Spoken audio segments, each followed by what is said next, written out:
memulai aktivitas pembelajaran kita mau sama-sama merenungkan kebenaran firman Tuhan yang terambil dalam kitab 1 Raja-Raja pasal yang ketiga, ayat yang keempat, ayatnya yang kelima, dan juga ayat yang ke-8 sampai ayat yang ke-10. Demikian firman Tuhan. Pada suatu hari Raja pergi ke Gibeon untuk mempersembahkan korban. Sebab disitulah bukit pengorbanan yang paling besar. 1000 korban bakaran dipersembahkan Salomo di atas mezbah itu. Di Gibeon itu Tuhan menampakkan diri kepada Salomo dalam mimpi pada waktu malam. Berfirmanlah Allah, mintalah apa yang hendak kuberikan kepadamu. Ayat yang ke-8, demikianlah hambamu ini berada di tengah-tengah umatmu yang kau pilih, suatu umat yang besar yang tidak terhitung dan tidak terkira banyaknya. Maka berikanlah kepada hambamu ini hati yang faham menimbang perkara untuk menghakimi umatmu, dengan dapat membedakan antara yang baik dan yang jahat, sebab siapakah yang sanggup menghakimi umatmu yang sangat besar ini? Lalu adalah baik di mata Tuhan bahwa Salomo meminta hal yang demikian. Amin buat kebenaran firman Tuhan kita pada pagi hari ini. Anak-anak SMP dan anak-anak SMK Kristen yang dikasihi Tuhan, Salomo adalah seorang raja yang dipilih menggantikan Raja Daud. Jadi Raja Daud adalah ayah dari Salomo, dan ketika Daud meninggal dunia, Allah memilih Salomo untuk menggantikan kedudukan Raja Daud memimpin bangsa Israel. Jadi pada suatu hari dalam kepemimpinannya, Salomo pergi ke Gibeon dan mempersembahkan korban bakaran bagi Tuhan. Allah datang menampakkan diri kepada Salomo dalam mimpinya. Dan firman Tuhan yang tadi sudah kita baca menjelaskan bahwa Allah bertanya kepada Salomo, apa yang hendak kau minta yang akan aku berikan kepadamu? Dan Salomo memilih suatu permintaan yang sangat baik saat itu. Ketika Salomo mengatakan kepada Tuhan, aku memimpin suatu bangsa yang besar, suatu bangsa pilihanmu, dan bagaimana caranya aku memimpin untuk menghakimi mereka ketika mereka melakukan sesuatu, apa yang harus aku lakukan kalau aku tidak memiliki hikmat yang berasal daripadamu?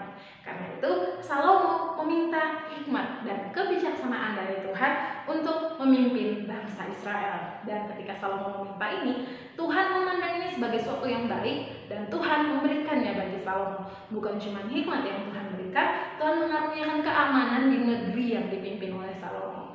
Nah, anak-anak SMP dan anak-anak SMK Kristen Elim, seberapa banyak dari kita ketika kita diberikan pilihan untuk meminta sesuatu kepada Allah, apa yang sering kita minta daripada Tuhan?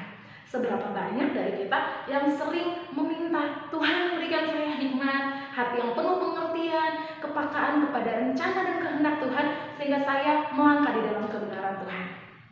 Atau sebaliknya, yang sering kali kita minta adalah hal-hal yang hanya untuk memuaskan keinginan kita semata. Seperti aku minta HP baru, atau mungkin Tuhan aku mau motor, atau Tuhan aku mau punya pacar, atau Tuhan aku mau punya sesuatu yang baru dalam hidupku, sesuatu yang dimiliki oleh orang lain. Nah, yang harus kita minta dari Tuhan adalah hikmat, karena ini penting bagi setiap kita.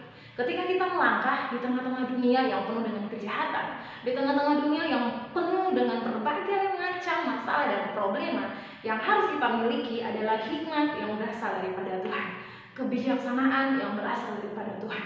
Karena ini penting bagi setiap kita. Salomo meminta hikmat agar dia mampu untuk memimpin bangsa Israel. Nah, kamu meminta hikmat agar kamu mampu melangkah di dalam kehidupan kamu. Ketika kamu memiliki hikmat yang berasal daripada Tuhan, kamu dapat mempertimbangkan apa yang benar, apa yang salah, apa yang tepat yang harus kamu lakukan, dan apa yang tidak boleh kamu lakukan dalam hidupmu. Apa yang mempermuliakan nama Tuhan, dan apa yang tidak mempermuliakan nama Tuhan. Ketika kamu memiliki hikmat itu yang berasal daripada Tuhan dalam hidupmu, kamu pasti mampu untuk hidup mempermuliakan nama Tuhan.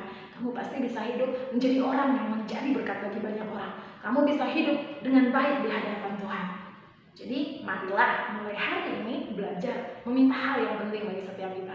Mintalah hikmat yang berasal daripada Tuhan agar kamu menjadi orang-orang yang berhasil di sepanjang kehidupan kamu, menjadi orang-orang yang mempermuliakan nama Tuhan, melakukan kebenaran di dalam kehidupan kamu, yang mampu memutuskan apa yang tepat yang harus kamu lakukan untuk masa depan kamu.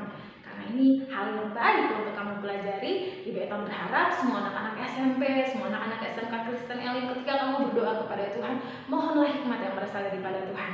Biar hikmat yang berasal daripada Tuhan menjadi milik dan bagian kamu di sepanjang kehidupanmu, sehingga apapun yang kamu lakukan di dalam kebenaran dan di dalam perbuatan Tuhan.